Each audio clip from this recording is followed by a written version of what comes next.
dalil mereka ini. Ya. Hadisnya riwayat dari Imam Muslim.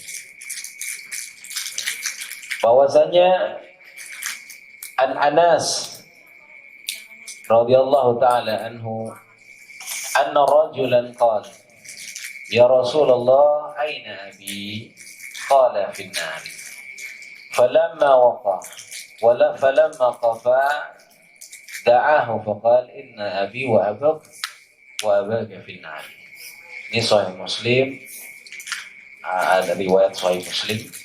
Artinya begini, ini hadis riwayat dari Anas. Katanya ada seorang laki-laki rajulan qala berkata kepada Rasulullah, ya Rasulullah, wahai Rasulullah, aina abi, di mana ayahku?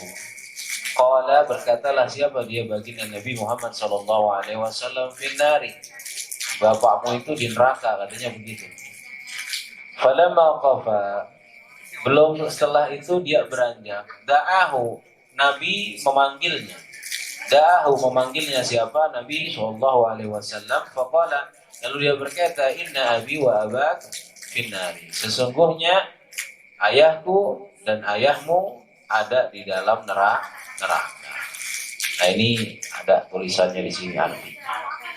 Satu lagi hadisnya, dalil mereka ini agak panjang. Qala Abi Hurairah, dari riwayat Abu Hurairah, qala zara Nabi sallallahu alaihi wasallam qabra ummihi fabaka. Suatu saat Nabi mengunjungi kuburan ibunya. Lalu fabaka, dia menangis. Wa abaka man haulah, tadi yang diomongin ini. Wa abaka man haulah, dan menangislah orang-orang yang ada di sekitar.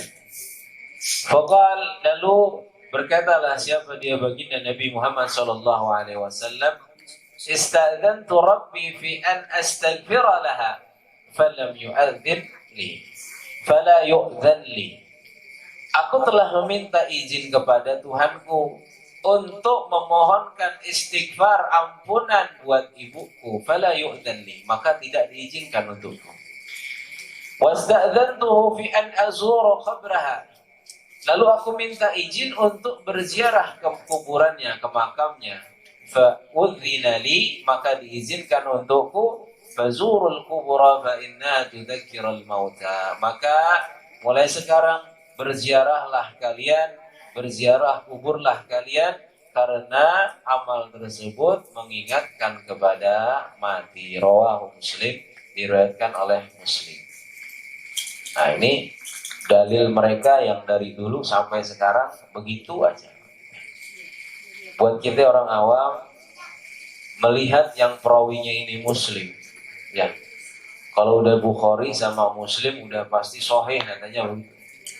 Maka nggak bisa didebat, nggak bisa yang namanya dikritisi, nggak bisa ditaklik, nggak bisa diberikan komentar. Apakah benar seperti itu? Apakah ini sudah jadi hukum mutlak bahwasanya ini menunjukkan kedua orang tua Nabi Muhammad sallallahu alaihi wasallam ada jadi neraka. Nauzubillah wa iyyabillah. Kita lihat ya. Ini lihat bantahan Asy'ariyah dan Jumhur Syafi'iyah. Yang mereka kan selalu bawa orang kok ngakunya Syafi'iyah tapi amalnya bukan Syafi'i. Ya, itu kan kata dia. Syafi'i yang mana gitu. Karena ini ngomongin masalah Jumhur Syafi'iyah, Jumhur pemeluk mazhab Syafi'i. Satu yang jadi pendapat ulama-ulama Ahlus Sunnah wal Jamaah adalah kalau ada orang yang wafat, yang mati, yang meninggal pada masa fatrah, masa kekosongannya wahyu, berarti nggak ada nabi yang diutus di situ, nggak ada rasul, maka dia termasuk golongan yang selamat, nggak kena hukum. Kalau seandainya di negeri ini Indonesia ada orang yang tinggal di suatu daerah yang sangat-sangat terpencil dan tidak pernah dia mendengar, melihat, atau ada orang yang menyampaikan tentang Islam, lalu mati dia dalam keadaan seperti itu, maka nanti orang yang seperti ini nggak kena hisab. Kenapa? Nggak pernah ada yang menyampaikan, nggak pernah ngelihat, nggak pernah dengar, nggak pernah ada yang ngajak. Maka kalau orang seperti ini wafat dalam keadaan kafir, maka dia tidak dimintai pertanggungjawabannya. Nah begitu juga kedua orang tua Rasulullah Shallallahu Alaihi Wasallam, ayahnya, bundanya itu hidup sebelum Nabi Muhammad Shallallahu Alaihi Wasallam diutus menjadi nabi. Ya, antara Nabi Isa dengan Nabi Muhammad itu kekosongannya sangat panjang. Maka orang-orang yang wafat ketika itu mereka nggak kena hukum gitu. Karena nggak ada lagi yang menyerukan kepada kebenaran yang al-haq. Dalilnya mana? Kan gitu biasanya. Dalilnya mana? Dalilnya Al-Quran. A'udzu billahi minasyaitonir rajim. Wa ma kunna mu'adzibina hatta nab'asa rasula. Kami tidak akan mu'adzib, tidak akan mengazab, tidak akan menyiksa hatta nab'as, sampai kami mengutus seorang rasul. Jadi nggak bakal diazab, nggak bakal disiksa, nggak bakal ditakih amalnya. Ini sampai nanti datang seorang rasul, orang yang menyampaikan kebenaran. Ini yang pertama. Lalu nanti yang kedua, semua nabi dan rasul dijamin kesuciannya. Dalilnya mana? Dalilnya Al-Quran. Nih lihat, A'udzu billahi minasyaitonir rajim. Dalam surat Asy-Syu'ara ayat 218 219. Alladzi yaraka hina taqum wa taqallubuka fis sajidin wa taqallubaka fis sajidin. Yang melihat ketika kamu berdiri, hina taqum. Berdiri di sini maksudnya ketika sholat. Wa yaraka, dan melihat siapa kamu, taqallubaka, siapa dia Allah melihat kamu, taqallubaka fis sajidin, melihat perubahan gerak badanmu di antara orang-orang yang sajidin, orang-orang yang sujud. Nah ini kita lihat catatannya Al-Imam Fakhrur Razi. Beliau mencatat bahwasanya ini ada jadi dalil. Bukan hanya dalil orang tua Nabi itu yang selamat, bukan. Tapi semuanya, datuk-datuknya, kakek-kakeknya semua sampai Nabi Adam itu selamat. Karena apa? Karena suci. Karena para mufassir bilang bahwasanya wa taqallubaka fis sajidin, yang dimaksud adalah ini, lihat yang saya tulis, perpindahan cahaya nubuwah, cahaya kenabian dari sulbi seorang ahli sujud sajidin kepada ahli sujud yang lainnya, sampai nanti akhraja, dikeluarkan dia sebagai seorang nabi. Ini hadis yang diriwayatkan oleh Ikrimah dari Ibnu Abbas, disebutkan dalam kitab Zadul Masir. Ya.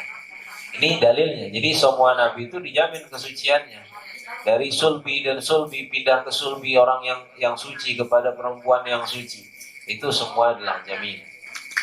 3, kata Imam Al-Alusi dalam Tafsirul Ma'ani mengenai ayat wa taqallubaka fis sajidin. Dia bilang bahwasanya aku jadikan ayat ini sebagai dalil atas keimanan kedua orang tua Nabi Muhammad sallallahu alaihi wasallam, sebagaimana yang dinyatakan oleh banyak tokoh Ahlus Sunnah, dan aku khawatir kufurnya orang yang mengatakan kekafiran keduanya. Nah, kebalikan nih. Imam Alusi khawatir bahwasanya orang yang mengatakan kedua orang tua Nabi itu masuk neraka, enggak selamat, takut mereka itu adalah kufur karena perkataan mereka. Semoga Allah Subhanahu wa taala merahmati kedua orang tua Nabi Muhammad sallallahu alaihi wasallam. Ini dalil-dalilnya. Yang keempat, ada hadis yang menguatkan bahwasanya baginda Nabi Muhammad sallallahu alaihi wasallam mengatakan, lam azal unqala fi aslamin aslabil tahirin ila arhamil tahirat. Aku ini, maksudnya aku ini Nabi, selalu berpindah dari sulbi-sulbi laki-laki yang suci kepada rahim-rahim wanita-wanita yang suci pula. Ya, jadi rahimnya Nabi, dari Nabi yang sebelumnya, Nabi sebelumnya, datuk-datuknya, sampai bersambung kepada Nabi Allah Adam alaihissalam, itu adalah dijamin dari sulbi laki-laki yang suci kepada rahim wanita yang suci. Ini disebutkan dalam kitab Tafsir Al-Kabir halaman 13 ya. Dari sini kita bisa mengambil suatu kesimpulan Jadi tidak mungkin kalau kedua orang tua Nabi masuk neraka itu karena kesyirikan mereka. Karena mereka itu nggak Islam, karena mereka itu menyembah berhala, nauzubillah waliyadzubillah. Nah ini apa namanya yang bisa ditarik kesimpulan dari pendapat-pendapat ulama ahli sunnah wal jamaah. Lalu kata mereka ngeyel juga, dia bilang, emang semua nabi masuk surga? Emang semua nabi itu selamat? Buktinya ada di dalam Quran namanya Azar. Siapa Azar itu? Disebutkan di dalam Al-Quran, a'udzubillahi minasyaitonirrajim. Wa idz qala Ibrahim wa li abihi Azar. Ya. Dan ketika berkata Nabiullah Ibrahim kepada abinya, saya nggak terjemahin kata abi di sini karena nanti itu adalah bahasan. Abun itu adalah bapak ayah. Dalam bahasa Arab, kata ayah itu ada beberapa kata. Ada yang disebut abun, ada yang disebut walid. Itu untuk mengibaratkan atau menggambarkan seseorang yang dekat dengan kita dan dia adalah orang yang kita hormati. Bedanya di mana? Bedanya kalau kata abun berarti ayah adalah seorang yang belum tentu dia itu berasal dari apa namanya rahim yang sama. Kita keluar dari rahim dia atau kita berasal dari dia. Tapi kalau walid yuwaliduhu itu artinya orang yang melahirkan, artinya ayah kan kandung. Maka para mufasir menafsirkan Azar ini bukan ayah biologisnya, bukan ayah kandungnya, melainkan orang yang dihormati dia seakan-akan dia ayah. Siapa dia? Bisa jadi pamannya. Saya nyebut guru-guru saya, ada yang saya sebut ayah, ada yang saya sebut abi. Apakah dia benar ayah saya? Tidak. Karena saya menghormati dia laksana kedua orang tua saya. Itu bedanya. Nah, siapa nama asli ayah Ibrahim? Namanya adalah Tarikh, bukan Azar. Nih saya fotoin dari kitab Qisasul Anbiya, Qisatun Ibrahim Al-Khalil alaihissalam. Wa Ibrahim bin Tarikh. Dia adalah Ibrahim anaknya Tarikh bin Mahur, anaknya Mahur bin Saruh, anaknya Saruh bin Ra'u, anaknya Ra'u bin Khalid bin Falik, anaknya Falik bin Abir bin Shalih bin Ifrakhash. Oh susah banget ya. Irfakhshad bin Sam bin Nuh alaihissalam. Tuh lihat. Sanadnya jelas. Apa namanya? Nasabnya jelas sampai bersambung kepada Nuh alaihi salam. Jadi nama bapaknya bukan Azar secara biologis, bapak biologisnya adalah Tarikh dan dia orang soleh, bukan penyembah berhala. Ini hati-hati ya, jangan kita terbawa dengan pemikiran pemahaman yang menyangka bahwasanya Azar itu adalah ayahnya Ibrahim yang tukang pahat, tukang bikin berhala. Nauzubillah waliyadzubillah. Nih ya.